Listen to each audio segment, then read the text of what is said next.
waktu percikan airnya dipercikin itu sampai apa ya, kayak bom, petasan kayak gitu kan. Halo guys, ketemu lagi ya dengan saya Mr. Ellis di channelnya Mr. Ellis. Jarang terlihat tapi selalu terlibat, jarang kepo tapi selalu dapat info. Adakah? Adalah.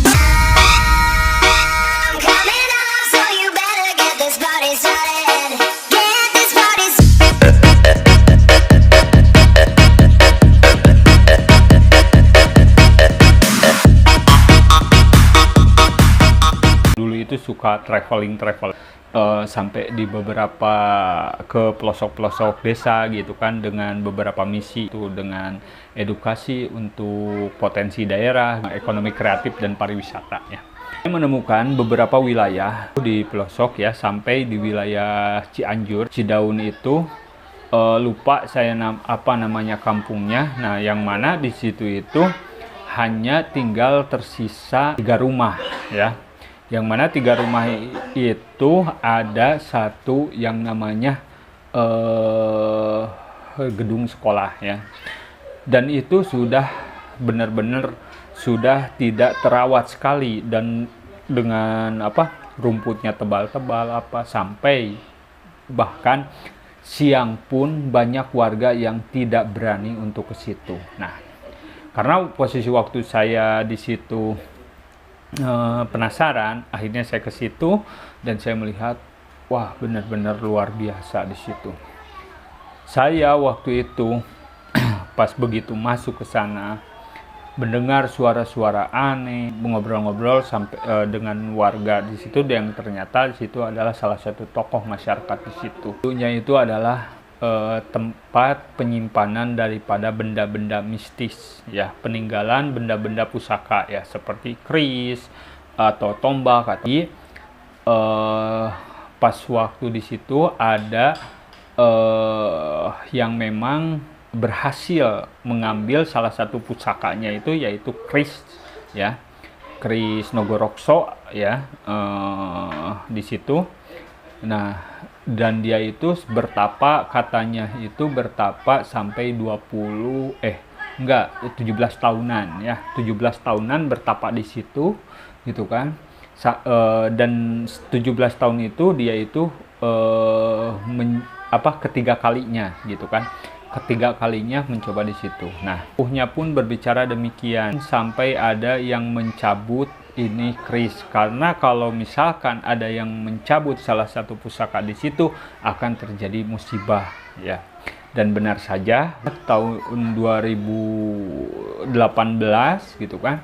Nah, dan konon katanya ada yang bisa mencabut itu, dan kemudian terjadilah sesar atau pergerakan tanah di wilayah itu, sehingga tanahnya itu menjadi retak dan terbagi 2 gitu kan, ada rumah-rumahnya. Kalau untuk yang lainnya itu mereka udah pindah ya, udah mengevakuasi mandiri.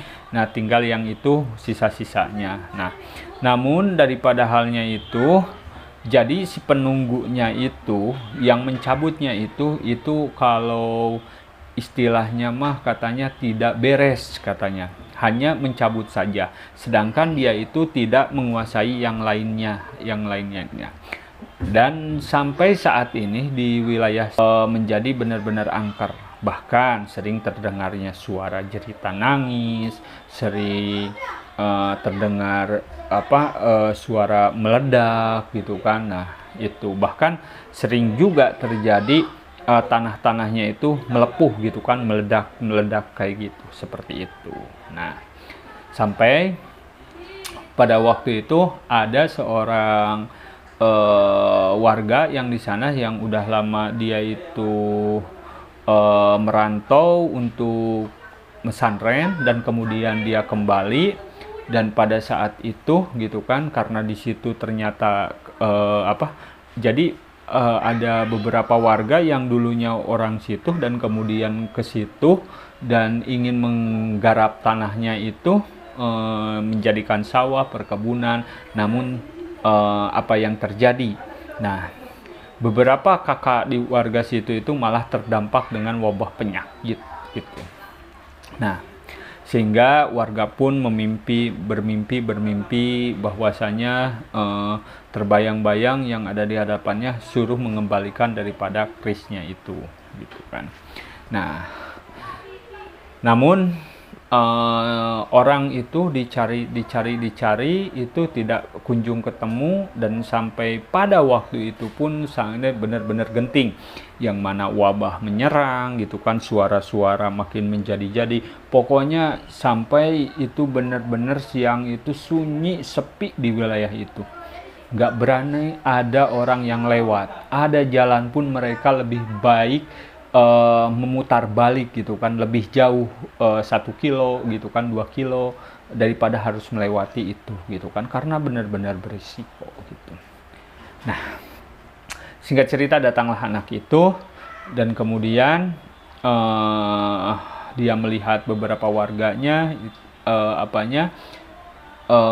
dan kemudian dia berdoa gitu kan. Dan alhamdulillah gitu kan, dia mendapat satu petunjuk gitu kan untuk melakukan apa gitu kan. Nah, sampai pada waktu itu gitu kan, pas begitu dia datang dan kemudian dia setelah melihat warga sampai ada yang benar-benar ganas kesurupan. Wah, sampai sama 10 orang pun itu nggak benar-benar tak tertahan, sampai dia mengeluarkan beberapa jurus gitu kan, beberapa jurus yang sangat luar biasa gitu, padahal orang itu benar-benar nggak bisa, bukan seniman silat, bukan atlet, jauh lah ya, dia itu hanya keseharian-hariannya itu hanya mengambil rumput gitu kan. Tapi pada waktu itu ketika kesurupan itu, wah, dia udah bener-bener kayak yang di film itu, sampai bisa lompat, sampai bisa, kalau ini ilmu jeblak gitu kan, sampai beberapa orang tanpa menyentuh mereka pun mental gitu kan, yang ingin melerai dia, ingin menghalangi dia. Nah, anak itu pun kebingungan gitu kan pada waktu itu. Namun gak lama kemudian gitu kan, anak itu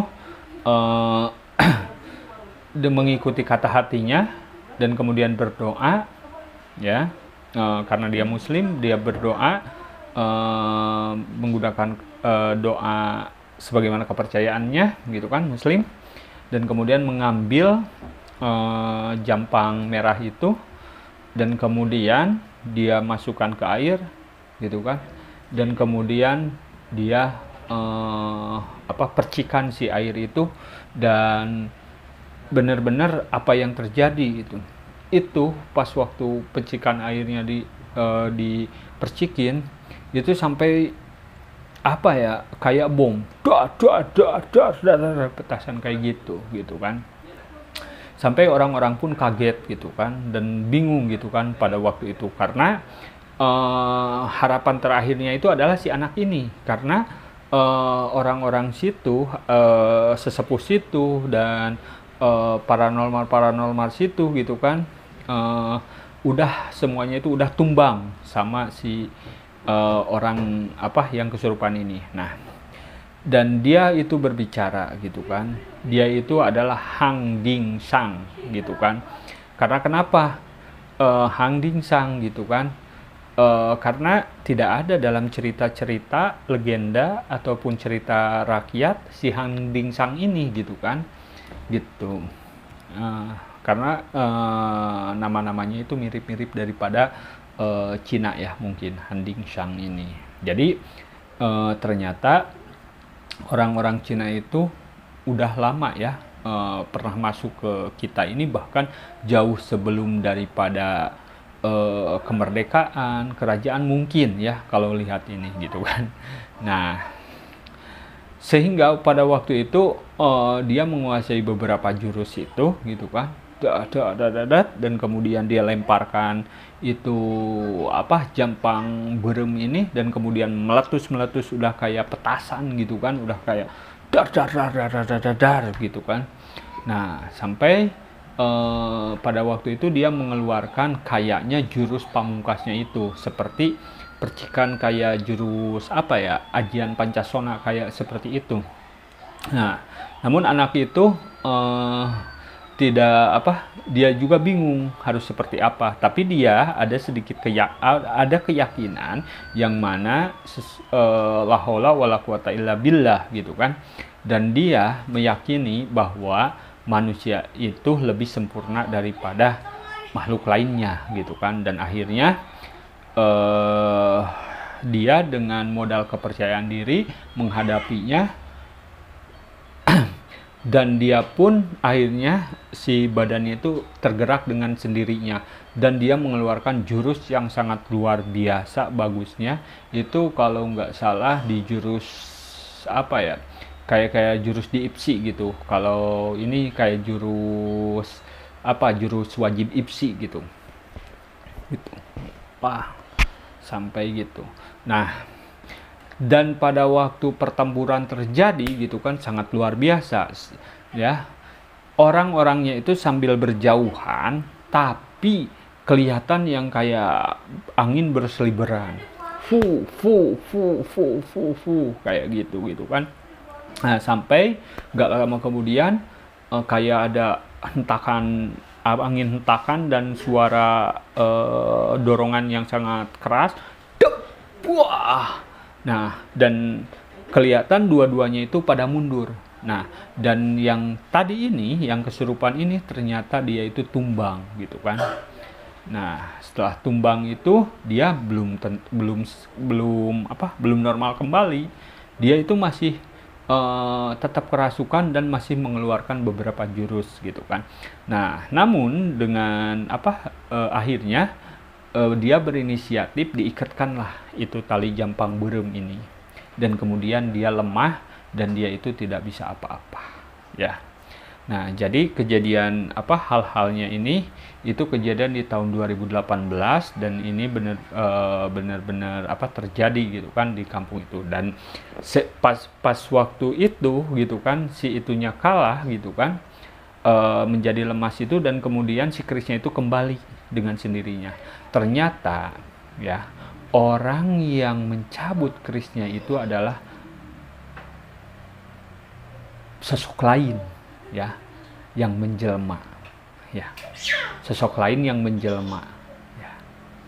Nah, dan pada akhirnya dia berjanji kepada masyarakat ya untuk tidak akan mengganggu masyarakat kembali, dan dia memohon kepada masyarakat untuk supaya menjaga kelestarian alam lainnya, karena dan juga selalu berbuat baik. Karena kenapa? Ternyata warga si penghuni itu pada waktu dulu itu dia itu merasa terusik dan terganggu, karena kebiasaannya itu warga di situ yang mana di pelosok gitu kan, jauh gitu kan, udah berjauhan, yang mana ketika Jumatan itu orang-orang udah tidak ada gitu kan, dan ketika Jumatan dia itu malah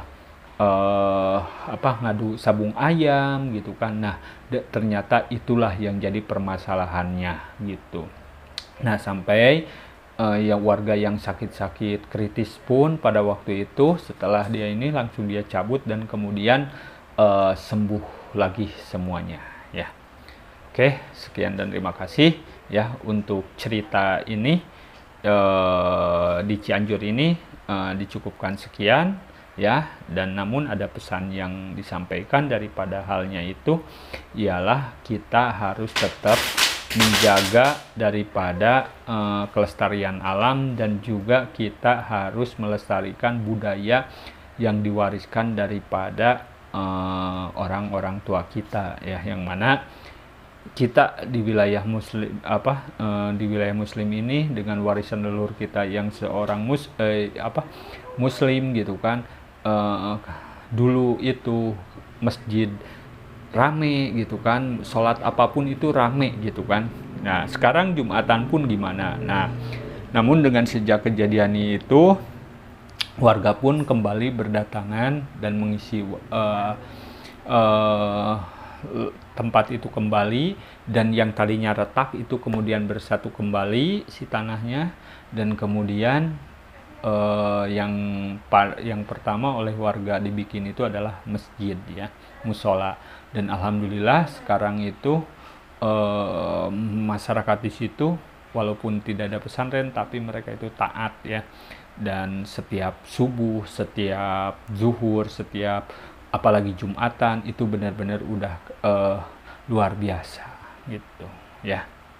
Jadi seperti itu ya cerita asal muasalnya. Jadi ketika ada hal-hal sesuatu, apa yang terjadi itu adalah efek. Nah, makanya yang harus kita cari tahu itu adalah akar permasalahannya apa ya. Itulah pesannya ya. Sekian, terima kasih. Wassalamualaikum warahmatullahi wabarakatuh.